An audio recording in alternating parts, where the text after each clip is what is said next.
Mame fa na say ma PENDREAM TV. PENDREAM TV there osia dem yopo. Good morning, Senna. I hope you're well. I am good. How about you? I am also well. First of all, let's start with the indications you're getting from organized labor. But first, congratulations in order for you. Congratulations to all Ghanaians. I have said time without number that this is victory for all Ghanaians. It is not a personal victory. If the Ghanaian people did not rise up, particularly organized labor, if they had just sat aloof and didn't listen to me and didn't call for the documents I have intercepted and begun to act on them, we will not be where we are today. And it is the final push that organized labor gave all workers in Ghana. And this is so historic. I don't remember the last time in our history. Perhaps 1948, the 1948 riots, and where shops were closed and all workers and traders decided that enough is enough of the colonial brutalization. I don't recall the last time organized labor in such resounding unanimity said that they were going to take on the government, regardless of any partisan or artificial boundary. They were all uniting, putting the country first to insist that this sale should not be carried through. So it is a victory for all Ghanaians. I saw on social media young people who are hoping to join the workforce very soon also joining this, because they said that it is also about their future. It's not only about current workers or those who are on pension at the moment, but it is also about the future.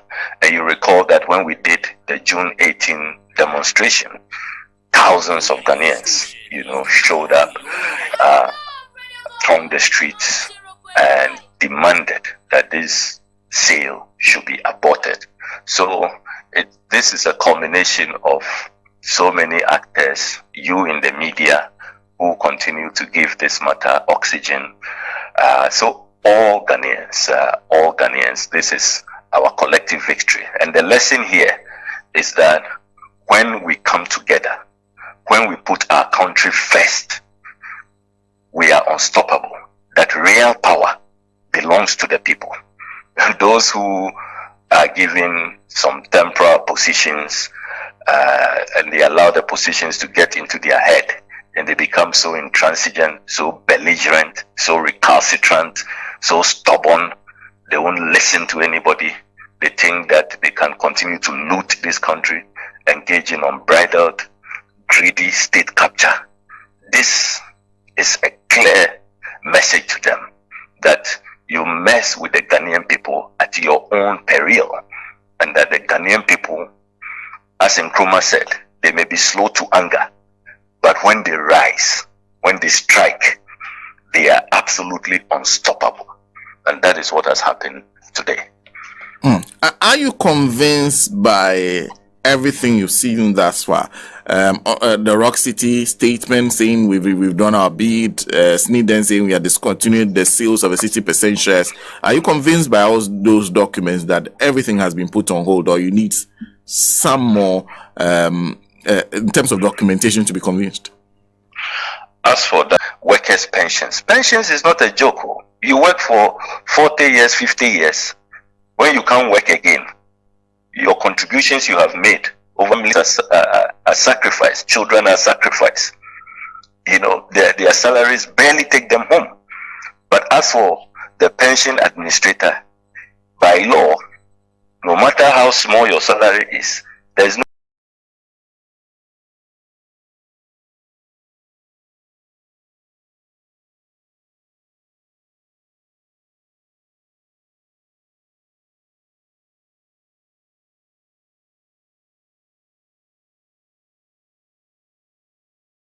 discretion. He will say that, oh, as for this month, you are suffering too much, so I won't deduct your pension contribution.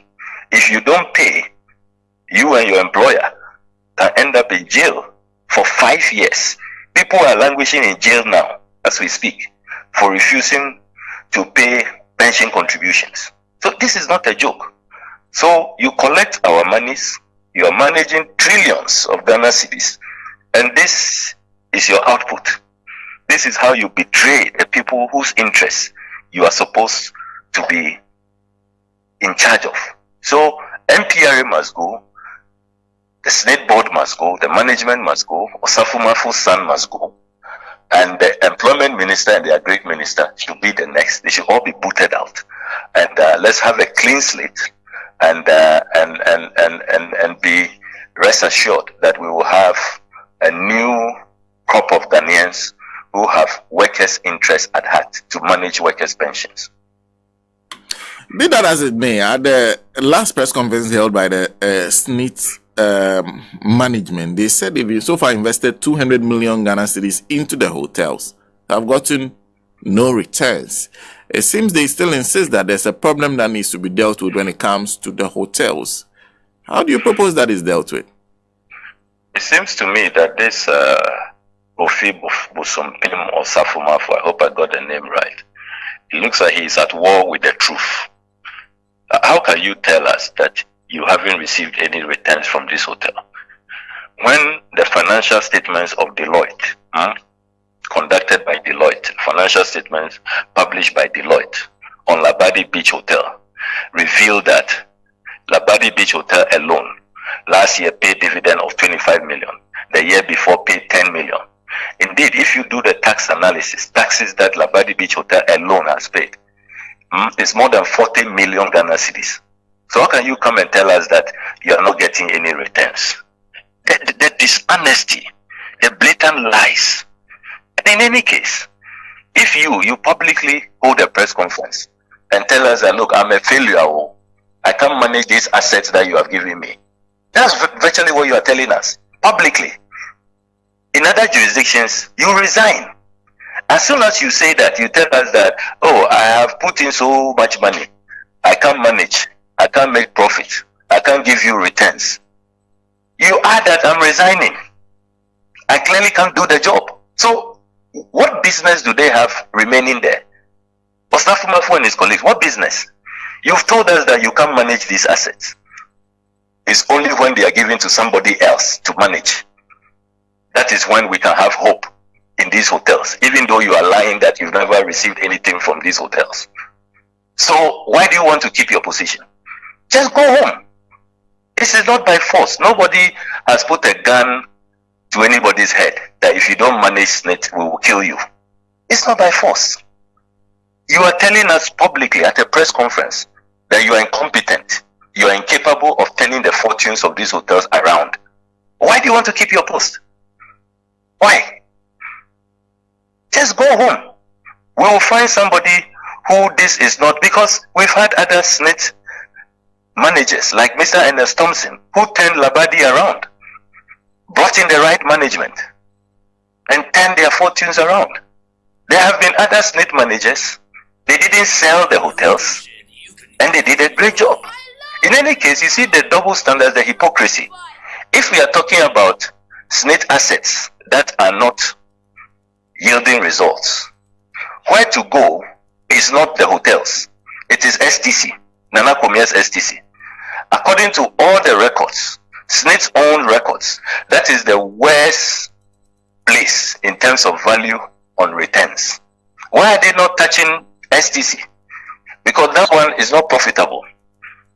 That one, the trouble it brings, their colleagues in government who suddenly have become hoteliers are not interested.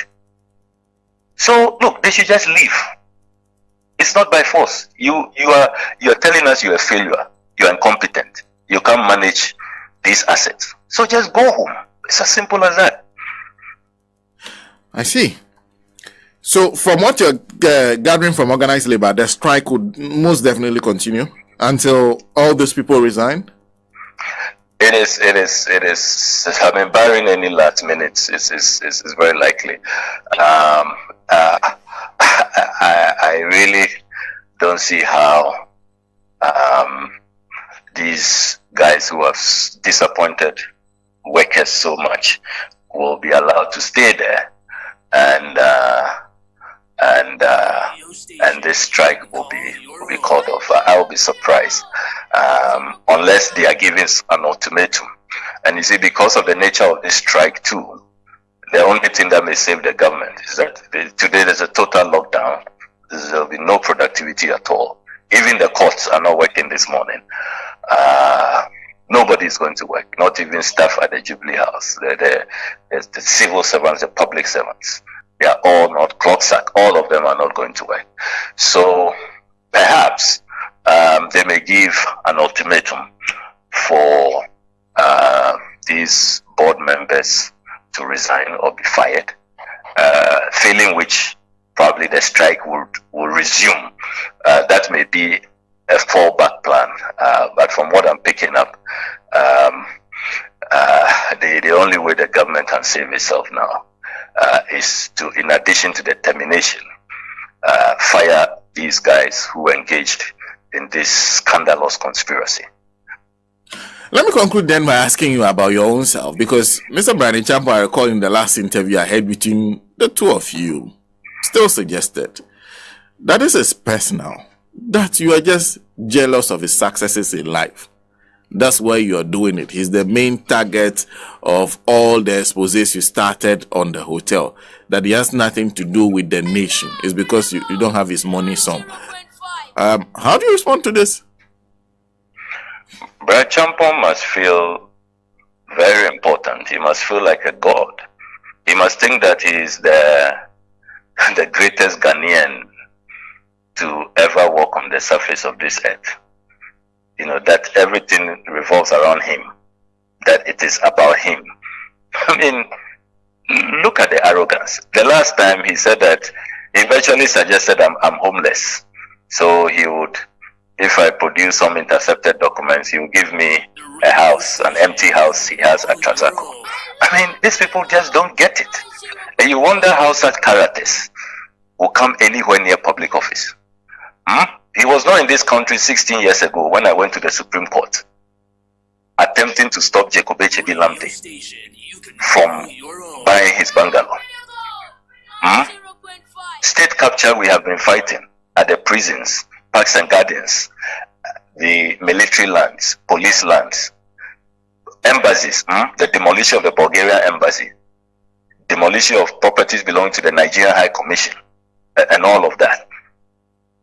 He thinks that all of this is about him. Really? Who has time for him? It is the principle, and that is why in the next few days we will start the public consultations on our new private members bill, which will be an express law banning all politicians or politically exposed persons from buying state assets. These efforts should tell Brian Achampong that it is not about him. The world doesn't revolve around him. Of course, he shouldn't have gone anywhere near this transaction. He should carry his shame. But we are dealing with a larger principle. And we are saying that public officials should stay away from our state assets. We are saying that we want all state assets to be put in a database to be published so that all of us, all Ghanaians, will know what state assets we have. In your community, which state asset is there in your district? So you can help us to protect it. That's why we are calling it the Protection of State Assets Bill. So he should just get out of the way and let's focus. We have a country to protect. See what is happening at the Dubois Center. Have you read my latest on the Dubois Center? Yes. They are giving it out for 50 years. Can you believe that? 50 years. And now the latest document I've intercepted from the chief director of the ministry. Once the president is preparing to cut sword and hand over the place to this his preferred special purpose vehicle. And once again, David Ajayi is in there. And as for Ajayi and this president, I can't wait for the day of accountability. Ajayi, Ajayi, who everybody the world over has withdrawn every contract from him, this president is still dealing with him. And the people have brought nothing. If you read the chief director's letter, nothing. No proof of fund, no evidence that they have money in the account under that lopsided agreement they signed.